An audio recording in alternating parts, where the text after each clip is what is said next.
smiley little boy, jumping puppy, puppy word. Well, like a Hey guys, welcome to Mica Talks About Professionalism, where we get real about being professional in school and life. And I am Micaela Isabel Biganyas, or you can call me Mica, and I am a computer science student. And today's episode is about something a lot of us can relate to, and especially if you've ever been in a group where you felt like you're the only one doing everything. So, we're diving into a scenario where our Alex guy or guy Alex is dealing with some group project tension. And to be honest, I've been Alex before. I've been in Alex position before. Quiet, independent, and suddenly being overwhelmed by everyone's expectation. So let's break it down and talk about ethics, conformity, and conflict management in a way that everyone can relate to. First, let's read Alex's situation first. So, as we know, Alex is assigned to a group project where the group members expect him to take more on than his fair share of group work. So, the group is tight knit and values teamwork, but Alex prefers working independently and feels overwhelmed by the extra responsibilities. So, he must decide whether to conform to the group's expectation by increasing his contribution or to assert his own preferences, which might lead to, of course, conflict with his teammates. Okay, for the first question, what ethical standard should Alex consider?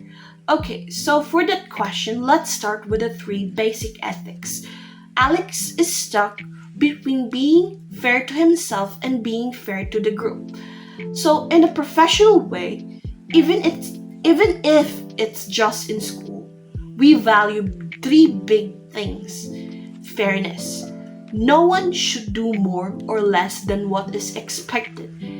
Second is respect. Each member's effort, time, and well being matters. And lastly is accountability. If you agree to something, you should follow through. So, now, in one of my past experiences on group projects, I remember being the go to person because people thought, oh, she's smart, she'll handle everything.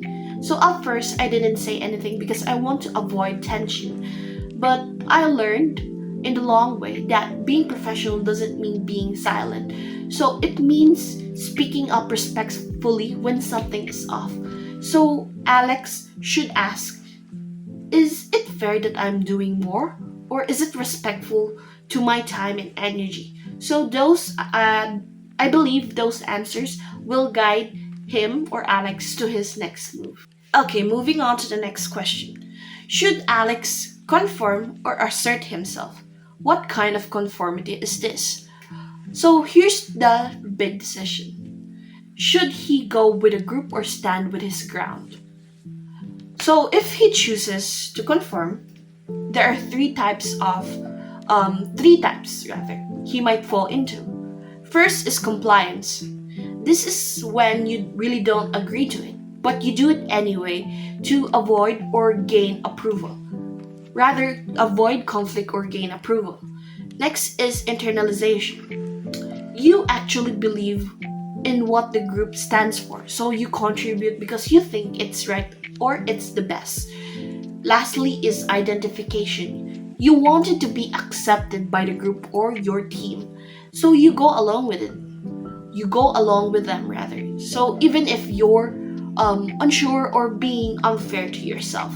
So if I were Alex, I'd ask myself first, am I doing this because I believe in a team's goal, or am I just afraid to think that I'm afraid that they'll think I'm lazy or something similar to that question.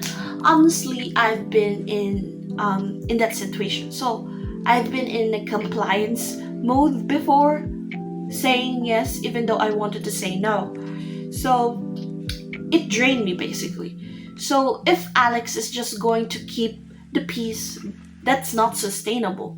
But if he believes in the group project and values teamwork, then that's internalization, and that's really okay. So it all depends on his move or in your move, if you've ever been to that situation. Okay, so for the third question, why would Alex take on more work? Is it just for compliance, of course, internalization, or identification? So let's get deeper into the why. If Alex takes on the extra work because he's worried about being left out or judged, that's compliance. This is common in group where one person is quieter or not a part of being the tight knit circle. So I've felt in this org work before, especially when I was new, and it didn't seem or didn't want to be seen like I wasn't the team player in the group. So now if he genuinely believes in the value of teamwork and thinks that this is a temporary load for the great good, yeah, that's internalization. That's actually being a responsible or mature person. But only if it didn't harm his mental health. So then next is there's identification. Doing it to feel included. Yeah, to feel included. So this one is a tricky one. It's easy to think that we need to change ourselves to fit in. But professionalism also means having boundaries. So my take, Alex might be operating out of compliance. And if that's the case, it might, of course, lead to frustration if he doesn't speak up. Now, for the last question. What conflict management should Alex use to address the issue? Now, here's the solution. And how should Alex deal with this? There are a few conflict management styles. Accommodating. You give in to keep the peace. Competing rather. You push for your own way. Next is avoiding. You ignore the issue. Next is compromising. You meet halfway. You meet halfway rather. Next is collaborating. I believe it's where you work together for the best solution. The best choice? Of course, it's collaborating. It's not always easy to initiate that talk, but it pays off really well. If I remember once during my capstone project or any heavy project load, I was being overwhelmed, and instead of staying quiet, I calmly told my groupmates, "Hey, I'm handling a lot more than I can manage.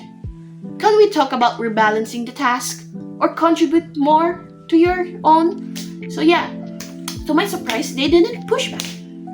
They weren't just aware, so they were really willing to get that contribution too. So for Alex, collaboration shows maturity and professionalism. It says I don't care about the group, or rather I care about the group, but I also care about fairness. So that's something his team and himself should respect. Okay, so to wrap it up, of course, for my very own advice for the situation or scenario, professionalism isn't just about saying yes to everything. It's about knowing your role, respecting others, and of course, standing up for the fairness. Whether it's Alex, you, or me, we all have the right to speak up and respectfully or have the responsibility to listen. So yeah, that's basically my advice for this scenario. And for you, of course, Alex. So thanks for turning in to the Mica's Talks About Professionalism. Catch you next time, and don't forget, being professional starts with knowing your worth. Bye, and see you for the next podcast.